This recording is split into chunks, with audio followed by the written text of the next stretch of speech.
I'm Dryden Pence. It is Tuesday, March 15th, 4 p.m. And for today's kind of so what video, I'm going to talk about market volatility, the war in the Ukraine, oil, inflation, interest rates, employment, and valuations. Now, the market's been pretty volatile. Some would say it's a little crazy, but not really. You see, since 2015, we've had 9 periods where the S&P 500 has dropped precipitously over 10% in a relatively short period of time. Normally, what you see in this period of time is we have like 24 down days in the market, not calendar days, but market days, 24 down days, and then it recovers. We go from trough back to peak over about almost 60 days, right? So you have this cycle, down fast, up kind of slow, but it recovers. Well, you can look through this chart and see that that's happened continually. Now, if we're out here on the far end, you can recognize that when there's talk of interest rates rising, markets got to a peak, market began to sell off, and then right in the middle of that, we ended up with a war. So you got one leg down, and then you got another leg down, and that's kind of what we're seeing. The question would be, why so much volatility? Why is this market acting the way it is? And it kind of creates a little more fear in the market. And there's a couple of things to understand. As I said before, typically the pattern has been about 24 down business days and then about 64 up business days. In this case, we're on day about 44 of this downward move. And like I said, it's a twofer. You had about 20 days due to interest rates and market and overvaluation, and then all of a sudden we get a war. Now, on top of that, certain things have changed.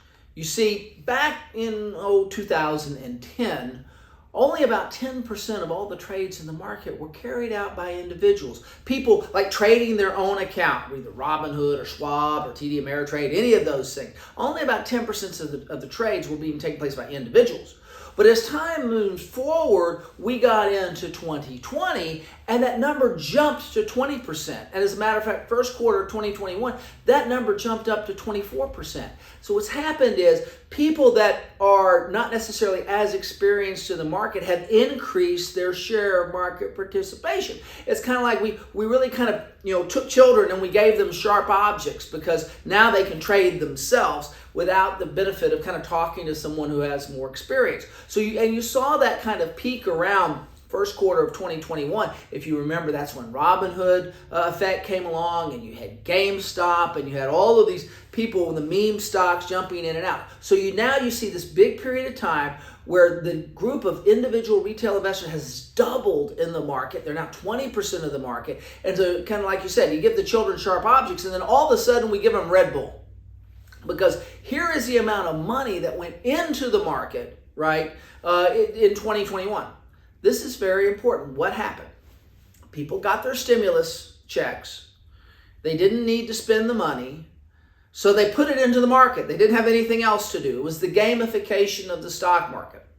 So we took the children, gave them sharp objects, handed them Red Bull, a whole lot of liquidity, and now you get a very emotional market because many of the participants have not been through one of these big sell-offs. They haven't seen a 2009 sell-off or have not really lived through the 2020 sell-off. If you remember, not too long ago, we had a moment where everything was shutting down and people were panicking, right? Now, we've lived through a number of these. We've been doing this for a long time, and we kind of know how the pattern goes. But now it's kind of hyperbolic here because you have more retail investors who are more emotional. I mean, people get emotional about their money, who are more emotional about what they're doing, and now they have a tremendous amount of liquidity to do it. And now, because of that, you get some of this. The important thing to do is make sure that we have perspective. So let's talk about the thing that has created the second part of this adjustment lag, the war in the Ukraine.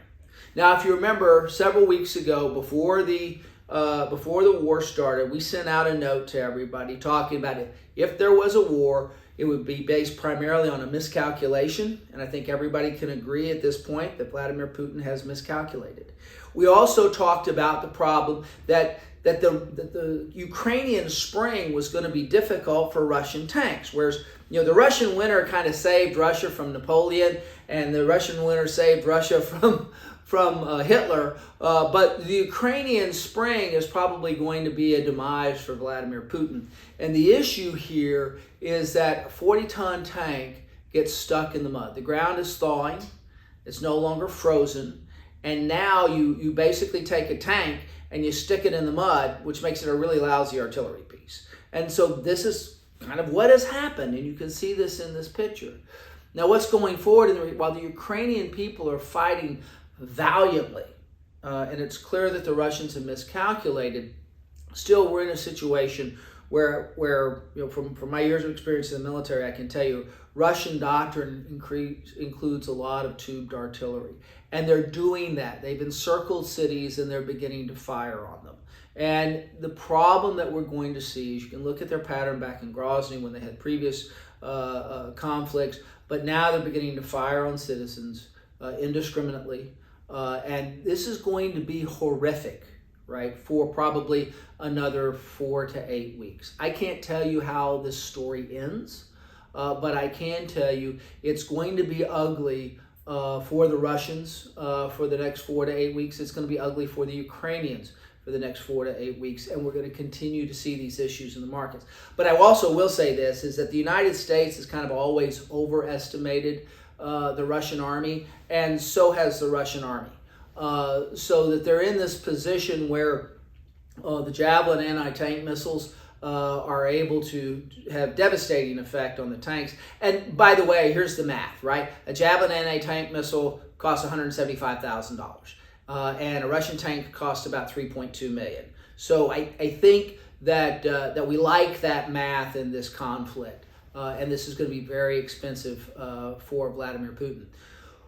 But in real economic and market terms, regardless of the human tragedy that's involved in what's going on in the Ukraine, but in terms of economic terms, what really drives what's going on and how does it affect us? So let's first talk about what everybody's worried about is oil, right? Well, when you think about the math around the sanctions, how much oil does Russia produce? They produce about 10 million barrels a day. They export about 5 billion barrels a day. About 2 million of that goes through pipelines. The rest of it is shipped and sanctionable. And so you can see that relative to all the other oil shocks that we've had, you're seeing about 3 million barrels a day pulled off the market if we embargo, in effect, Russian oil, which is not really happening. It's just limited. But here's the thing to know.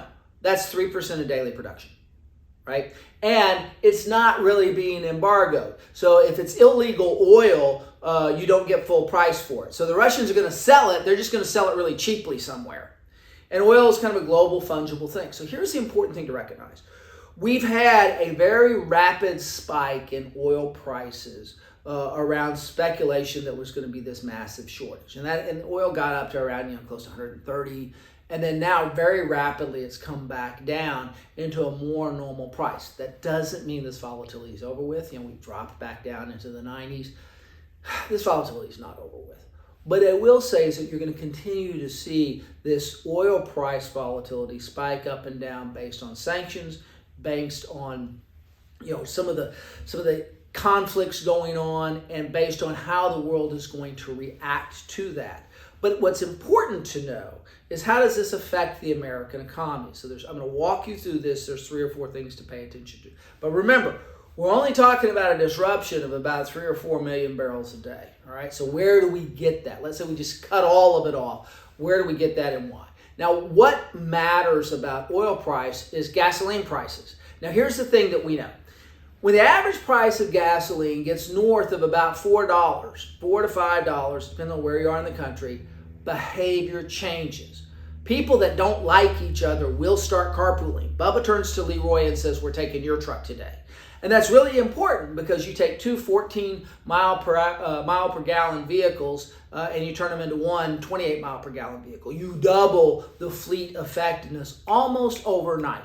So from a behavior standpoint, human behavior reacts to high gasoline prices at around $4. Indeed, look at this chart. You can see every time it pops up close to $4, it falls back down pretty fast. That's because the demand signal goes away. So look where we are now. We've had a very sharp rise, and what you're going to see is probably a fairly sharp precipitous decline back to some normal level.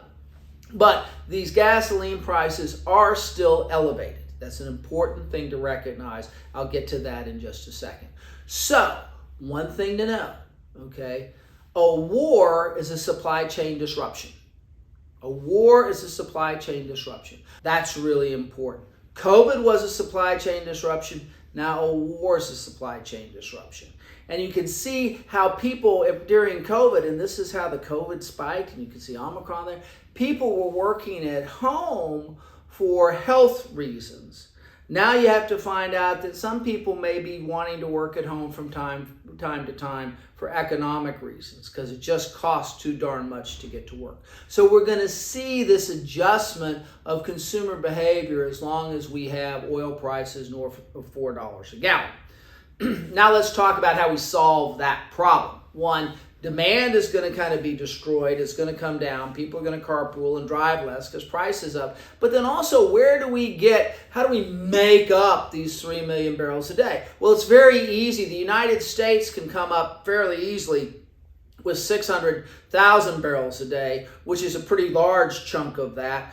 Just because if you go back to producing what we were producing less than 24 months ago, you're going to be able to see the ability for us to very quickly ramp up our own production. OPEC has over 4 million barrels a day of spare capacity. Now, there's a lot of problems with regard to getting this because if you look at who has it, Saudi Arabia and the UAE, they have plenty of spare capacity. They can solve this problem overnight. However, they're not happy with the United States right now because we've been cozying up to Iran. And again, as I've said many, many times, if you want to understand the Middle East, you have to understand the Middle East from the idea that it's this hegemonic Cold War, if you will, between Iran and Saudi Arabia. So if the United States is making friends with Iran, then we're not going to be supported as well by Saudi Arabia. And so we have to figure out where we're going to get, from a policy standpoint, the additional oil. The important thing to know is there is globally plenty of spare capacity to overcome the 3 million barrels a day if we have the economic and political will to do so. So let's answer the real question. How long do we think gas prices are going to be crazy? 1 to 9 months. 1 month if we can get OPEC and the rest of the world to go around with ramping up production. 9 months if we have to go through increasing U.S. production beyond the 600,000 barrels a day that we can use. So that's an important thing to recognize. Here's the second thing. Ukraine and Russia supply a tremendous amount of wheat. And Russia's going to be boycotted and sanctioned. Ukraine's in the middle of a war. So what's going to happen here is you're probably going to see a spike in bread prices. You're going to see a spike in prices of a number of other things and a number of other commodities. But again, what's important for everybody to recognize is these are temporal supply chain disruptions. They're going to create inflation. There's going to be some spike in prices, but those things will level out over time. And indeed, we see that short term, you're looking at a really big spike in inflation. It's 7.8%, probably get up. You could have a print or two here of close to 10% on an annualized basis, but then we think it'll fall back down. And you can see most of the expectations too. People are thinking around 6 as these expectations rise, but most people are thinking 2023 inflation rates will go back down. We think that these inflation rates are not going to go from 6, 7, or 8 down to 2. We think it's more like a 4% number as we get these supply chain disruptions coming off, and then you basically have the underlying inflation, the monetary phenomenon that it is. Housing prices have spiked up. You're going to see that. You're going to see significant change in what it costs people. So all of this has to go with the fact there's certain things that are pulling money out of the economy, namely gasoline and housing. And that's important because it does affect Fed policy. I'll get to that in just a minute. The other thing to know is that we are beginning to see, and you've seen this chart before, we are beginning to see some improvement in the supply chain at our ports, right? We talked about that a lot. We've talked about everything got backed up. Now we're beginning to see some relief at the ports, and that's very, very important. We're back to where we were in November, right? So that's kind of peaked and coming back up. And indeed, when you look at the global supply chain pressure index, that's come down a little bit. So we're moving into a period of time where some of this transitory portion of inflation is beginning to bleed off. It's not going off quickly, but it's beginning to bleed off. So the real question is, right, inflation. How high for how long? Well, we think that inflation will be over 4% at least all the way through 2023. So we've been peaking. It's going to begin to come down, but probably all the way through to 2023, we're going to be probably north of 4%. That's important, but at 4% inflation, it's not recessionary, okay? That's not the thing that's going to create or drive us into a recession, nor do we believe it's going to drive us into stagflation. But let's talk about how the Fed reacts to that. Because everybody, like I said, we talked about gasoline prices.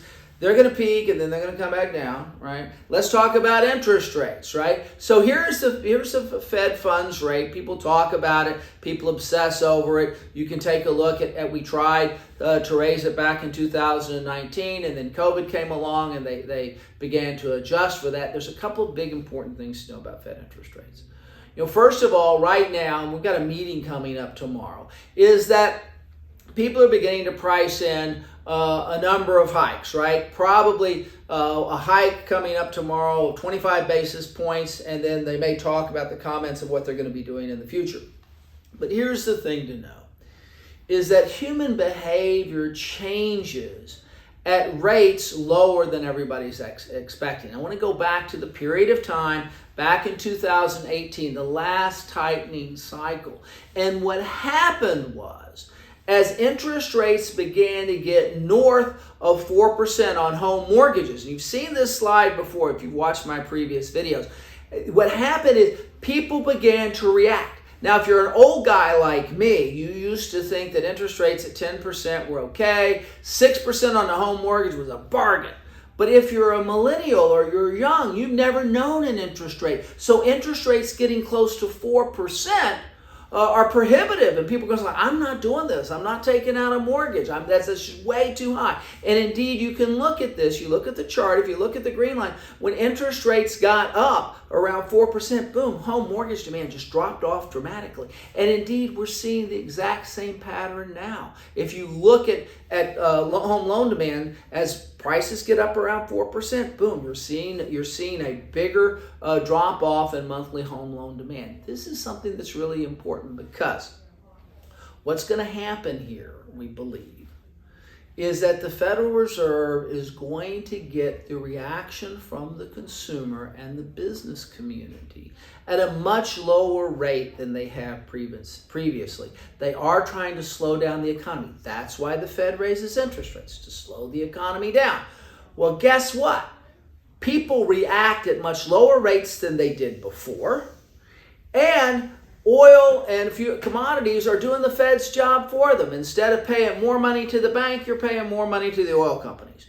But the effect thing is you're not spending it on a bunch of other consumer items, right? That's really kind of what we see going on here. So when you think that too, you got to pay really careful attention to how much people spend for housing, right? So we're beginning to get to that price where the housing cost is getting so high, whether it's apartments or whether it's interest rates or houses, that it's really it begins to affect demand, right? That's important. You can see how this spikes up and then goes down, spikes up and then goes down. So now we're looking at affecting demand. So demand for housing may fall off a little bit because of pricing. Demand for borrowing may fall off a little bit because basically people don't want to pay more than 4%. And also you have to, at these high oil prices, it's pulling money out of people's wallets. So our assessment is this. How much will the Fed raise in March? 25 basis points. How many raises after that? 4. Now this is lower than a lot of other people are predicting. But we think that the oil is going to do the Fed's job for them in pulling money out of the economy. We also think that behavior is going to change at a much lower level. So this is important for people who are worrying about massive rises in interest rates. And also we see the transitory portion of inflation beginning to moderate coming into 2023. Now here's the other thing to pay attention to. The big question that people ask a lot is, are we going to have a recession? Are we going to have a recession? Well, here's the thing to recognize. It's very hard to have a recession when you have very low unemployment. And right now, if you look at the total number of jobs out there, we've got about 1.4 jobs out there for everybody who's looking. We have 11 million job openings and only 6.5 million people looking. And that means that pretty much everybody who's capable and wants a job can find one. Very hard to have a recession in that type of environment. And indeed, when you look at all employees, here's the chart. We can see the COVID recession that we had, but you can see we're headed very rapidly back almost to the peak we were during the Trump administration. So we've already surpassed where we were at the end of the Obama administration. That's the black line. And now we're headed very rapidly to more people working than we had during the Trump administration. And that's important because indeed, the bottom line is this. More people are working, making more money than they ever have before. If you take real wages and salaries, this is adjusted for even this inflation, real wages and salaries, more people are making more money than ever before. Not only that, people are saving more than they've had. So household excess savings are up to about $2.4 trillion. So here's the point. People have jobs and people have savings. Balance sheets are in good shape, right? Now, agreed, there are some people that are struggling and challenging in this environment, and that's very important to pay close attention to.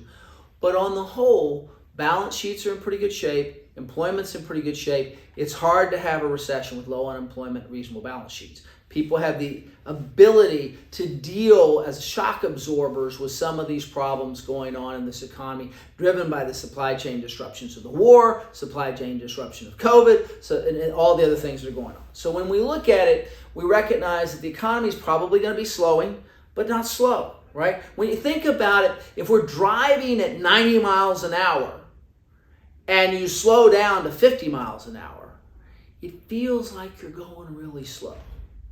But you're actually still moving at a very progressive rate. So I think we're going to see this phenomenon occur during this next year. People are going to feel like things may be slowing down. But just because it feels like it's slowing down doesn't mean that it's slow. We're still growing. We don't expect a recession at this point. And we think we get through this. One, just because of all the little points that I've said. And also earnings. Corporate earnings forecasts are pretty darn good. Companies are making money. So people have money to spend, and companies are making money off of that. And then we now look at the stocks. The market kind of went way high, and things kind of peaked, and it's come back down very rapidly, right? So this big round trip you have in the forward price to earnings ratios of the PE. So you're beginning to see the stock market has come back down now to where prices are more reasonable, and that there's room to recover. We've been through this a number of times. Markets peak, then they go down, then they recover, they get back above where they were before, and then they go down. This is a pattern. This is a pattern that we go through, and this is how we kind of work and navigate that. We've been doing this for 30 years, and we've navigated this multiple times. So I think it's important to recognize and have perspective around that. So markets have room to recover. Prices are going to be driven by earnings rather than multiple. Okay, we're going to pay very close attention to earnings. So here's where we stand. Markets are going to be volatile. Share prices are going to be earnings driven. It's all about earnings these days. We're returning to a bipolar world. For a long time, we were going through this massive globalization trend, and now the world's different than it was 4 weeks ago. Europe and the United States are more closely aligned. Russia is now isolated or pushed into the orb of China a little bit. But we are kind of returning to a bipolar world. And that is going to actually bode well for the US dollar, because the United States is absolutely the safest place for money and capital. We think that we're going to see money move from different parts of the globe into the United States. You can already see that money coming from Europe. And when you have a war in Europe, people run to the United States with their capital. Capital goes to where it's treated best. So we think that things are going to be a little more U.S.-centric. That's kind of good for our economy. We think the economy is still going to grow, but at a slower rate. So that's the important thing to recognize. We don't see a recession. We don't see this creating a recession. We see continued volatility in the markets, but fundamentals are still very, very strong, and we see that that's going to continue. So I hope that this video has given you some perspective on the war, giving you some perspective on oil prices and interest rates, what the Fed's going to do, and on inflation. I hope it's been helpful. Thank you very much for your time.